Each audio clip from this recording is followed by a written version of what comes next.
కాంగ్రెస్ ఇచ్చిన 6 గ్యారంటీల అమలుకు 100 రోజుల వరకు వేచి చూస్తామని, ఇచ్చిన హామీలు నెరవేర్చకుంటే నిరసన తప్పదని మాజీ మంత్రి కరీంనగర్ ఎమ్మెల్యే గంగుల కమలాకర్ రాష్ట్ర ప్రభుత్వాన్ని హెచ్చరించారు. కరీంనగర్లో ఓ కార్యక్రమంలో ఆయన పాల్గొన్నారు. చరిత్రలో లేని విధంగా వరుసగా 4 సార్లు గెలిపించిన ప్రజలకు ఎప్పటికీ రుణపడి ఉంటానన్నారు. తన చివరి క్షణం వరకు ప్రజల కోసమే పనిచేస్తానని వ్యాఖ్యానించారు. 15 ఏళ్ల కాలంలో ఎమ్మెల్యేగా, మంత్రిగా కరీంనగర్ నియోజకవర్గాన్ని గొప్పగా అభివృద్ధి చేసినట్లు పేర్కొన్నారు. వ్యవసాయ దండగ అనే పరిస్థితి నుండి వ్యవసాయం పండుగ అనే పరిస్థితికి తీసుకొచ్చామన్నారు. ప్రభుత్వం ప్రజల పక్షం ఉండాలని, జవాబుదారీగా పనిచేయాలని, ప్రజా వ్యతిరేక నిర్ణయాలు తీసుకుంటే పోరాడతామని తెలిపారు. పోరాటాలు బీఆర్ఎస్ కు కొత్త కాదని, తాము రోడ్డెక్కే పరిస్థితి ప్రభుత్వం తెచ్చుకోవద్దని సూచించారు. ఇచ్చిన ప్రతి హామీని అమలు చేయాలని, అమలు చేసే వరకు కాంగ్రెస్ ప్రభుత్వంపై ఒత్తిడి తెస్తామన్నారు. ప్రజా సమస్యల పరిష్కారం కోసం క్షేత్రస్థాయిలో పోరాటం చేస్తామని. ప్రగతే లక్ష్యం, సంక్షేమమే ధ్యేయంగా ముందుకు సాగుతున్నామని బీఆర్ఎస్ తీసుకువచ్చిన కళ్యాణ లక్ష్మి పథకంతో ప్రతి నిరుపేద ఇంట్లో ఆనందం నెలకొందని మాజీ మంత్రి ఎమ్మెల్యే చామకూర మల్లారెడ్డి అన్నారు. మేడ్చల్ జిల్లా ఉమ్మడి గట్కేసర్ మండలం పలు గ్రామాలకు చెందిన లబ్ధిదారులకు గట్కేసర్ ఎంపీడీఓ కార్యాలయంలో మాజీ మంత్రి మేడ్చల్ ఎమ్మెల్యే మల్లారెడ్డి కళ్యాణ లక్ష్మి చెక్కులు పంపిణీ చేశారు. ప్రగతే లక్ష్యం, సంక్షేమమే ధ్యేయంగా ముందుకు సాగుతున్నామని బీఆర్ఎస్ తీసుకువచ్చిన కళ్యాణ లక్ష్మి పథకంతో ప్రతి నిరుపేద ఇంట్లో ఆనందం నెలకొందని మాజీ మంత్రి ఎమ్మెల్యే చామకూర మల్లారెడ్డి అన్నారు. మేడ్చల్ జిల్లా ఉమ్మడి గట్కేసర్ మండలం పలు గ్రామాలకు చెందిన లబ్ధిదారులకు గట్కేసర్ ఎంపీడీఓ కార్యాలయంలో మాజీ మంత్రి మేడ్చల్ ఎమ్మెల్యే మల్లారెడ్డి కళ్యాణ లక్ష్మి చెక్కులు పంపిణీ చేశారు.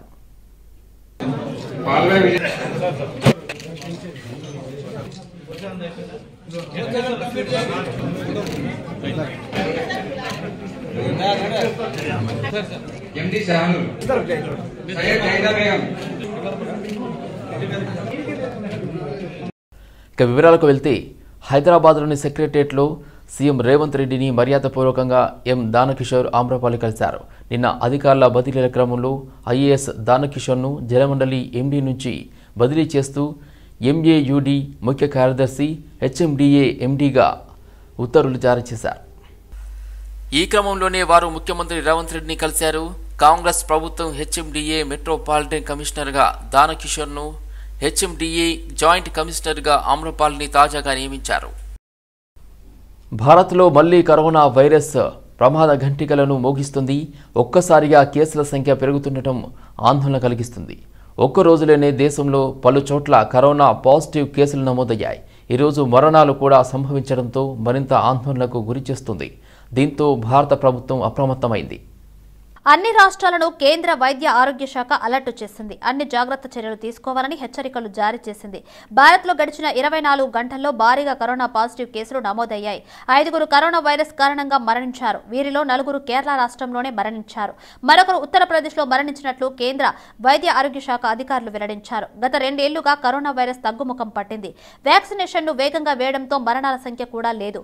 వైరస్ కేసులు కూడా తగ్గాయి. దీంతో ప్రజలు సాధారణ జీవితానికి అలవాటు పడిపోయారు. రానున్న లోక్సభ ఎన్నికలకు తెలంగాణ కాంగ్రెస్ పార్టీ నియోజకవర్గ ఇన్ఛార్జీలను ప్రకటించింది. రాష్ట్రంలోని 117 లోక్సభ నియోజకవర్గాలకు ఆ పార్టీ ఇన్ఛార్జీలను నియమించింది. అసెంబ్లీ ఎన్నికల్లో పార్టీ గెలుపులో కీలక పాత్ర పోషించిన వారికి బాధ్యతలను అప్పగించింది. ఇందులో ముఖ్యమంత్రి రేవంత్ రెడ్డితో సహా పలువురు మంత్రులకు బాధ్యతలను అప్పగించింది. కాంగ్రెస్ పార్టీని తెలంగాణలో అధికారంలోకి తీసుకువచ్చి సంపూర్ణ మద్దతు పలికిన తెలంగాణ రాష్ట్ర ప్రజలకు, కాంగ్రెస్ పార్టీ విజయం కోసం అహర్నిశలు కృషి చేసిన కార్యకర్తలు, నాయకులు, ఏఐసిసి అగ్రనేతలు, ప్రచారంలో పాల్గొన్న నాయకులు, ఇన్ఛార్జీలుగా పనిచేసిన ప్రతి ఒక్కరికి కాంగ్రెస్ పార్టీ తరపున ధన్యవాదాలు చెబుతూ తీర్మానం చేశారు. అలాగే వచ్చే లోక్సభ ఎన్నికల్లో తెలంగాణ నుంచి కాంగ్రెస్ అగ్రనేత సోనియా గాంధీ పోటీ చేయాలని పీఎస్సీ ఏకగ్రీవ తీర్మానం చేసింది. ఈ సమావేశానికి CM, PCC chief Revanth Reddy, ఉప ముఖ్యమంత్రి బట్టి విక్రమార్క, మంత్రి ఉత్తమ్ కుమార్ రెడ్డి, కన్వీనర్ షబ్బీర్ అలీ, వి హనుమంతరావు తదితరులు సమావేశానికి హాజరయ్యారు. ధరణి పోర్టల్ ప్రక్షాళన ప్రక్రియ మొదలైందని రెవెన్యూ శాఖ మంత్రి పొంగులేటి శ్రీనివాసరెడ్డి అన్నారు. గత ప్రభుత్వంలో పేదల నుంచి కొల్లగొట్టిన భూములను తిరిగి వారికే పంపిణీ చేస్తామని భరోసా ఇచ్చారు. తమ మొదటి ప్రాధాన్యం 6 గ్యారంటీల అమలు అని పునరుద్ఘాటించారు. 100 రోజుల్లో పేదలకు ఇందిరమ్మ రాజ్యం సంక్షేమ పథకాలు అందిస్తామని హామీ ఇచ్చారు. ఖమ్మం కలెక్టరేట్లో జిల్లా అధికారులతో మంత్రి పొంగులేటి శ్రీనివాసరెడ్డి సమీక్ష నిర్వహించారు. పాలేరు నియోజకవర్గ అభివృద్ధి, పెండింగ్ పనుల పురోగతిపై ఆలోచనలు చేశారు. సంబంధించిన నిధులు ఎవరైతే కొల్లగొట్టారో, ఎవరైతే దోచుకున్నారో తప్పకుండా సమీక్షిస్తాం. ఈ ప్రభుత్వం చిత్తశుద్ధితో పనిచేస్తుంది. ప్రభుత్వం ఏర్పడిన మొదటి 2 రోజుల్లోనే 2 గ్యారెంటీలు డెలివర్ చేసింది. మళ్ళీ 2 గ్యారెంటీలు ఈ డిసెంబర్ 28వ తారీఖు నాడు ఇంకొక 2 గ్యారెంటీలని ప్రజలకు ఇవ్వనుంది. మరి ఒక 2 గ్యారెంటీలు సంక్రాంతి లోపే ప్రజలకి కూడా మళ్ళా డెలివర్ ఇవ్వనుంది. ప్రజల ఆశించిన ఆశయాలకు అనుగుణంగా ఫలితాలు ఇవ్వటానికి ఈ ప్రభుత్వం ఆహర్నిశలో కష్టపడి, ఈ ప్రభుత్వంలో కేబినెట్ లో ఉన్న మంత్రులు గాని, ముఖ్యమంత్రి గాని అనేక సమీక్షలు చేసుకొని ఇప్పటికే ఒక ప్రణాళికను సిద్ధం చేసుకుంటుంది ఈ ప్రభుత్వం. అతి కొద్ది రోజుల్లో రెవెన్యూ సెక్టార్ లో ఒక విప్లవాత్మకమైన మార్పులు అయితే తీసుకురావడానికి ఈ ప్రభుత్వం ఆ ఆలోచనలో ఆ దిశగా పయనం చేస్తుంది. ఏ వ్యక్తి మాకు టార్గెట్ కాదు, కానీ వ్యవస్థని కొల్లగొట్టిన వ్యక్తులని ఏ ఒక్క వ్యక్తులను కూడా వదిలిపెట్టాం. This is very clear.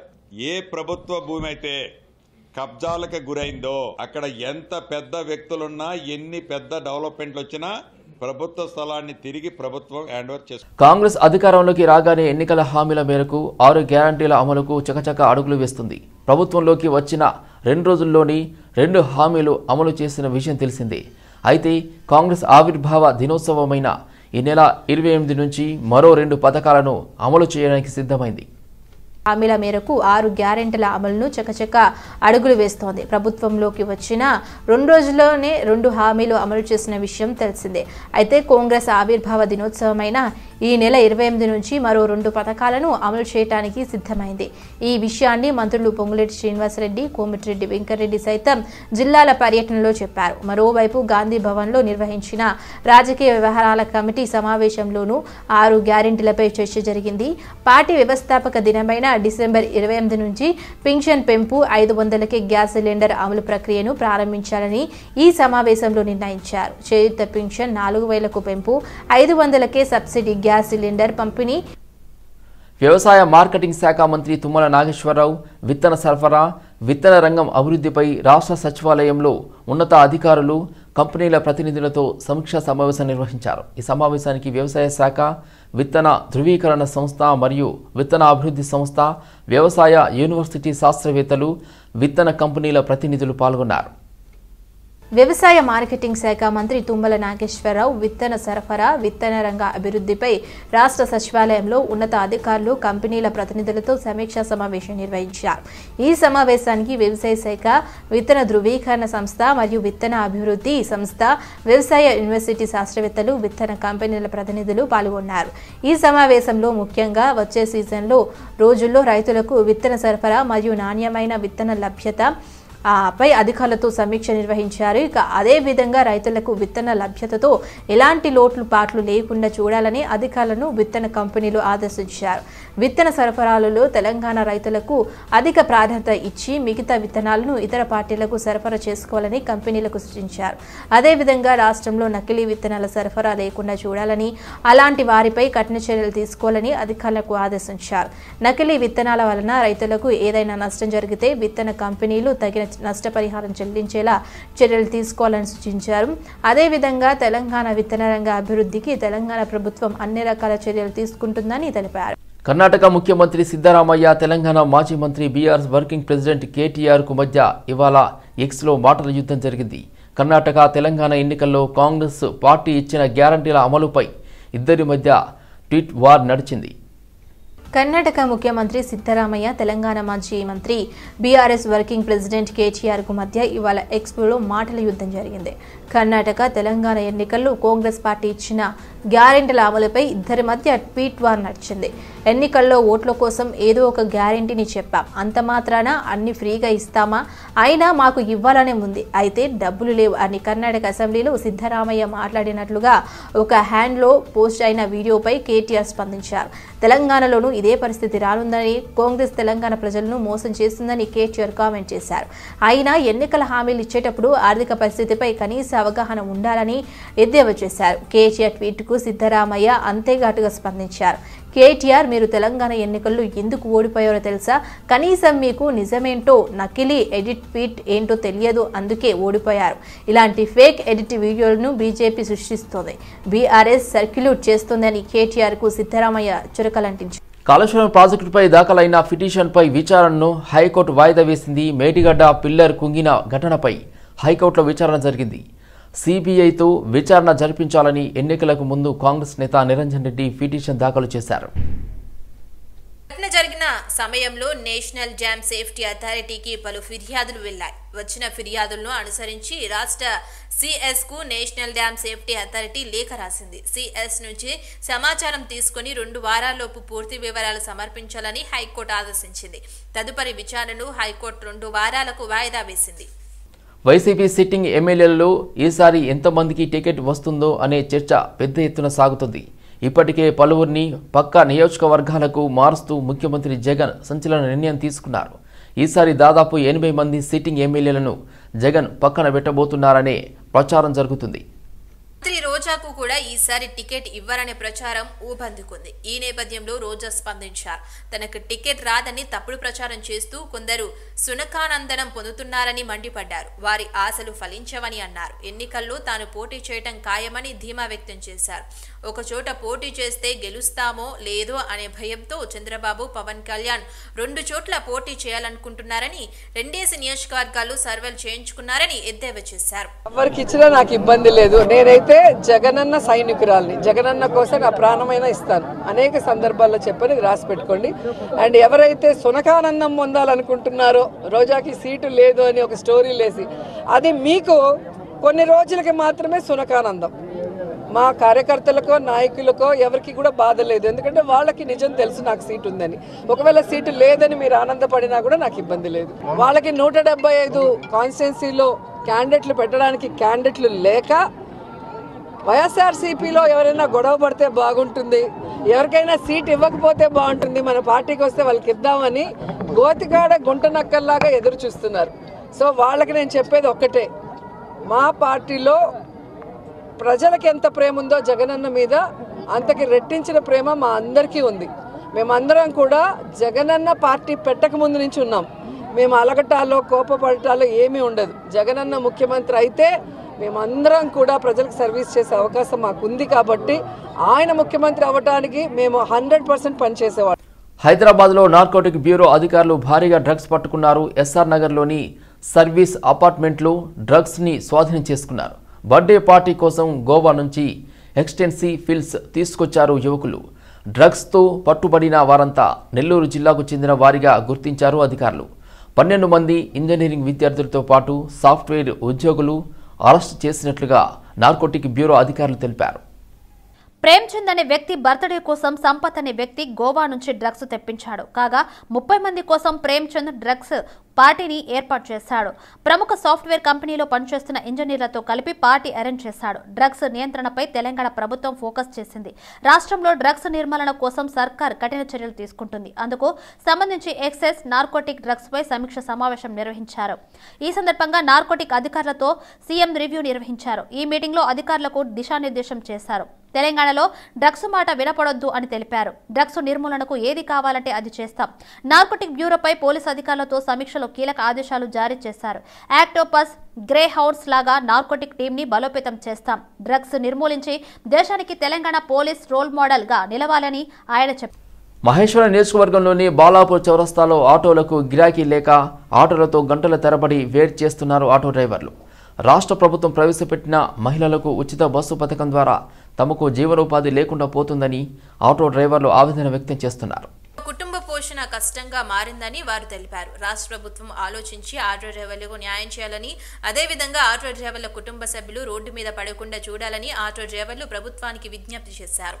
ప్రభుత్వం మహిళలకు ఉచిత బస్ సౌకర్యం కల్పించడం వల్ల తీవ్రంగా నష్టపోతున్నామని Telangana state auto and taxi drivers union నేతలు ఆరోపించారు.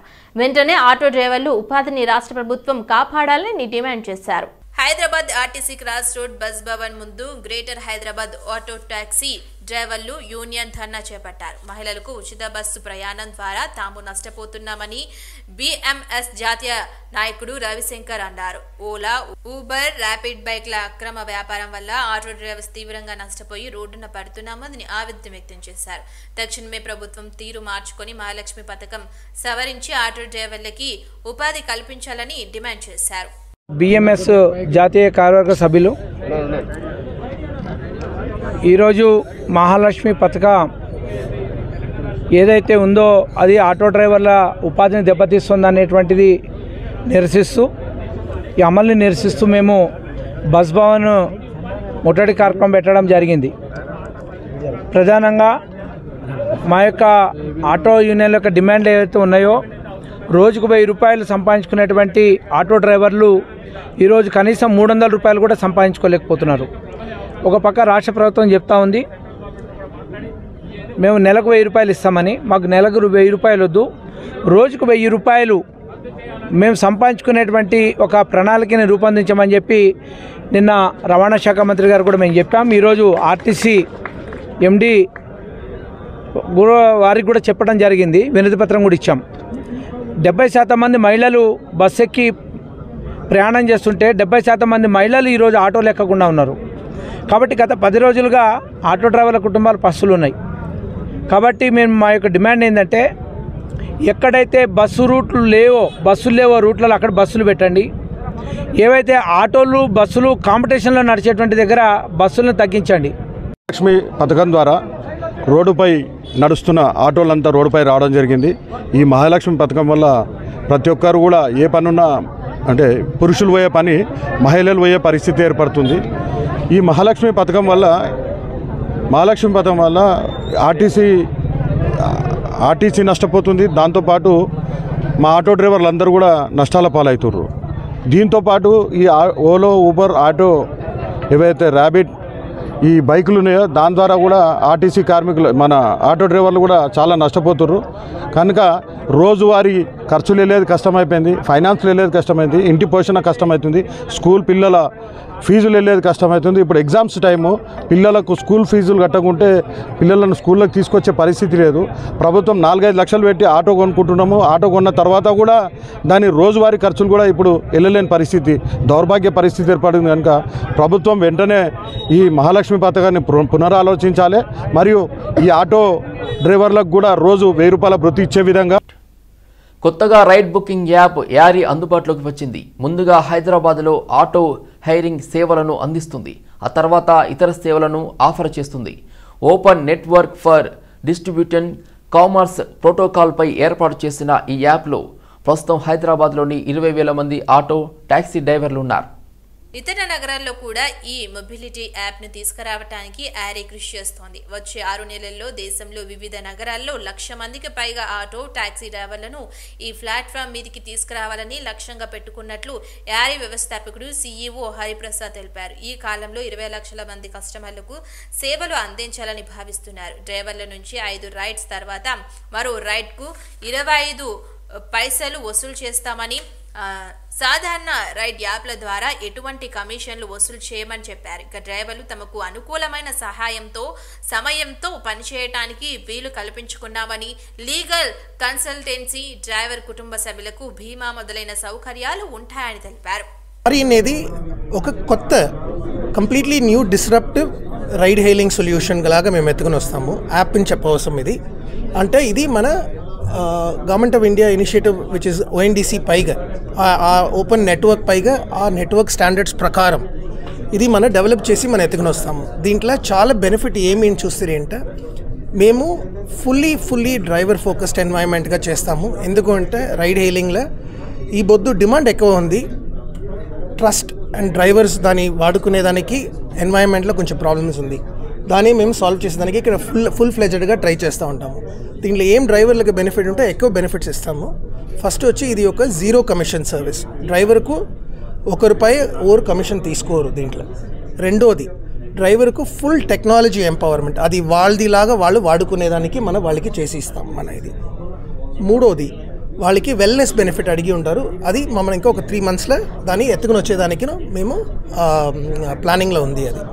సో అండ్ ఇది overall because of no commission దీంట్లో ఏం ఒక బెనిఫిట్ అంటే యారీ will be completely multimodal అంటే వట్టి ఇది ఒక ఆటో యాప్, ఇది ఒక టాక్సీ యాప్ లాగా మీరు. జూనియర్ డాక్టర్లతో తెలంగాణ ప్రభుత్వం జరిపిన చర్చలు ఫలించాయి. సర్కార్ హామీలతో జూడాలు వెనక్కి తగ్గారు. ప్రభుత్వం తమ డిమాండ్లకు సానుకూలంగా స్పందించిందని, సమ్మె నిర్ణయంపై త్వరలో స్పష్టమైన ప్రకటన చేస్తామని జూడాలు తెలిపారు. 2 టైమ్స్ స్టైఫండ్ రిలీజ్తో పాటు పలు డిమాండ్లతో సమ్మెకు వెళ్లాలని జూనియర్ డాక్టర్లు భావించారు. ప్రభుత్వానికి అల్టిమేటం కూడా ఇచ్చారు. అయితే ఈ నేపథ్యంలో ప్రభుత్వం వాళ్లకు చర్యలకు ఆహ్వానించింది. వైద్య ఆరోగ్య శాఖ మంత్రి దామోదర్ రాజనరసింహ వాళ్ళతో చర్చించారు. డిమాండ్లకు ఆయన సానుకూలంగా స్పందించడంతో జూడాలు వెనక్కి తగ్గారు. స్టైఫండ్ కోసం గ్రీన్ ఛానల్స్ ఏర్పాటుతో పాటు ప్రతి నెల 15వ తేదీలోపు స్టైఫండ్ విడుదలయ్యేలా చూస్తామని మంత్రి దామోదర రాజనరసింహ ఈ సందర్భంగా జూడాలకు హామీ ఇచ్చారు. అలాగే హాస్టల్స్ వసూలుతో పాటు కొత్త హాస్టల్స్ ఏర్పాటును పరిశీలిస్తామని ఆయన చెప్పినట్లు తెలుస్తోంది. మరోవైపు ఉస్మానియా ఆసుపత్రికి కొత్త భవనం నిర్మించామని జూడాలతో మంత్రి చెప్పారు. అంతేకాదు జాతీయ వైద్య మండలి నిబంధనల ప్రకారమే అన్ని వసతులు కల్పిస్తామని ప్రభుత్వం హామీ ఇచ్చిందని జూడాల ప్రతినిధులు తెలిపారు. సమ్మె నిర్ణయంపై జూనియర్ డాక్టర్లతో చర్చించి వీలైనంత త్వరగా తమ నిర్ణయం ప్రకటిస్తామన్నారు. PGs, super speciality PGs, senior residents వీళ్ళందరికీ ఎన్నో ఏళ్ల తరబడి నుంచి ఉన్న బాధల గురించి మేము ఈనాడు ఇప్పటికి ఆల్రెడీ ఎన్నోసార్లు మా యొక్క రిప్రజెంటేషన్స్ అన్ని అఫీషియల్స్కి ఇచ్చేసాము. కానీ ఏ ఒక్కమైనటువంటి రెస్పాన్స్ రాకపోయేసరికి మేము మా యొక్క డిమాండ్స్ అన్నింటినీ తెలుపుతూ ఒక స్ట్రైక్ దిగాలని అనుకున్నాము. దీని పరంగానే నిన్న health secretary madam doctor Christina madam నిన్న చర్చలకు పిలవడం జరిగింది. ఆ చర్చలు జరిగిన తర్వాత మళ్ళీ ఈ రోజు హెల్త్ మినిస్టర్ సార్ చర్చలకు పిలవడం జరిగింది. దాని పరంగానే వెళ్ళాము. ఈ చర్చలని మాకు సజావుగా సాగినాయి. ఎలా అంటే మా యొక్క డిమాండ్స్ ఏంటనంటే మెయిన్ గా రెగ్యులరైజేషన్ ఆఫ్ స్టైపెండ్స్.